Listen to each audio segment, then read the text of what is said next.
नमस्कार, मैं मनोज बिश्नोई और इस रेड प्लस न्यूज़ पर आपका बहुत स्वागत है। प्रधानमंत्री ने कल कहा कि तेल का संयमित उपयोग कीजिएगा, गैस का संयमित उपयोग कीजिएगा, इसको अपव्यय होने से बचाइएगा, क्योंकि तेल का स्टॉक है वो किस तरीके का है और प्रधानमंत्री का ये बयान क्यों है, इसको लेकर के आज छोटी सी इस एपिसोड के अंदर हल्की सी बात पर अपन चर्चा करेंगे। लेकिन सबसे प्रमुख बात यह है कि पश्चिम बंगाल जैसे राज्यों के चुनाव बीत जाने के बाद प्रधानमंत्री का ये बयान क्यों आता है। क्या वास्तव में भारत के पास में पेट्रोल और डीजल का संकट है? क्या वास्तव में भारत के पास में नेचुरल गैस और एलपीजी का संकट है? क्या वास्तव में इस प्रकार की बहुत बड़ी दुविधा आने वाले समय में भारत और भारतीयों को झेलनी पड़ सकती है? सबसे बड़ी बात यह भी है कि आज जिस तरीके से पत्र पत्रिकाओं ने अंदर एक बात छपी कि ईरान के अंदर तेल है वो उनके स्टॉक करने की लिमिट है वो पूरी हो चुकी है, इसलिए उस डीजल या पेट्रोल को या क्रूड ऑयल को समंदर के अंदर बहाया जा रहा है। तो प्रधानमंत्री ने कल कहा कि आप संयमित रह करके इसका उपयोग कीजिएगा, आप बिना फालतू के पेट्रोल और डीजल को अपव्यय नहीं करना है, इस बात का विशेष ध्यान रखना है। लेकिन सबसे बड़ी बात यह है कि आज ही पेट्रोलियम मंत्रालय ने एक बयान दिया और उन्होंने कहा कि क्रूड ऑयल यानी कि पेट्रोल और डीजल है उसका 60 दिनों का स्टॉक हमारे पास है। नेचुरल गैस का 60 दिनों का जो स्टोरेज है वो हमारे पास में है और 40 दिनों की एलपीजी है उनका स्टोरेज हमारे पास में है। यदि आपके पास ये स्टोरेज होता तो आप ये बयान नहीं देते। कहीं ना कहीं कोविड जैसी दुविधा तो आएगी, क्योंकि जब तक ईरान और अमेरिका के बीच में युद्ध की कोई सुलह नहीं होती तब तक स्थितियां तो ये रहेगी। लेकिन प्रधानमंत्री का ये बयान अब इसलिए वायरल हो रहा है या इसलिए इनको तवज्जो देने की ज़रूरत है क्योंकि पश्चिम बंगाल के चुनाव को बीत जाने के बाद प्रधानमंत्री अचानक मीडिया के सामने आते हैं, कैमरे के सामने आते हैं और ये बात कहते हैं। हालांकि राहुल गांधी ने यह भी कहा कि देश एक अर्थव्यवस्था की चुनौतियों का सामना कर रहा है, लेकिन प्रधानमंत्री ये नहीं कह रहे हैं कि हम किस तरीके से हमारी जो विदेश नीति है फेल्योर हो रही है।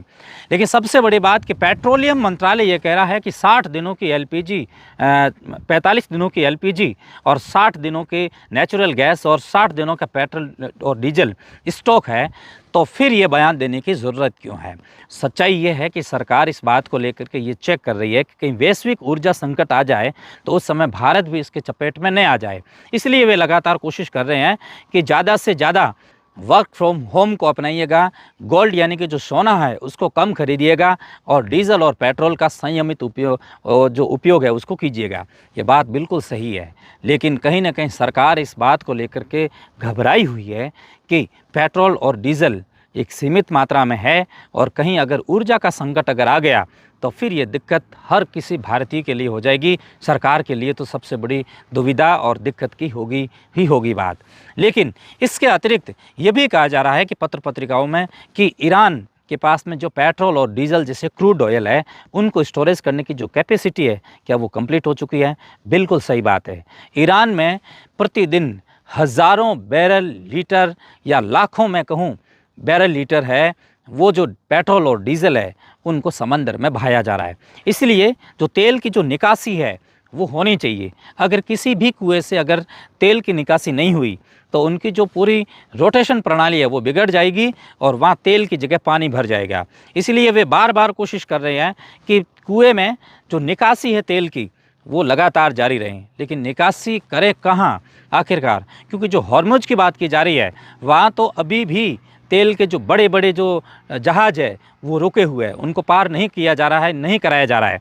लेकिन बात फिर वही अटक जाएगी कि अब आने वाले समय के अंदर भारत को तेल यानी कि पेट्रोल, डीजल और एलपीजी को लेकर के दुविधा या दिक्कत का सामना करना पड़ सकता है और ये सच है बिल्कुल। इसलिए सरकार ने देखिएगा कि पश्चिम बंगाल के चुनाव से पहले ही कॉमर्शियल गैस सिलेंडर की रेट है वो बढ़ा दी थी और कॉमर्शियल गैस सिलेंडर की जैसे ही रेट बढ़ाई तो केवल रेट बढ़ाने से नहीं बल्कि पूरे होटल, रेस्तरां, जितने भी इंस्टीट्यूशंस जो इनसे एफिलिएटेड है उनमें जो दाम है वो बढ़ गए हैं। यानी कि जो एक व्यक्ति 150-200 रुपये में एक आलीशान होटल के अंदर भोजन कर सकता था अब उसे 10 से 15% एक्स्ट्रा दिया जा रहा है। कई ऐसे होटल है वहाँ मेन्यू में जो है उनमें जो व्यंजन है उनकी कमी की गई है। लेकिन सबसे बड़ा सवाल अभी भी है कि सरकार इस बात को एक दबी हुई जबान में क्यों कह रही है कि पेट्रोल और डीजल में संकट है। देखते रहिए red plus news. Red plus news से जुड़ने के लिए बहुत शुक्रिया।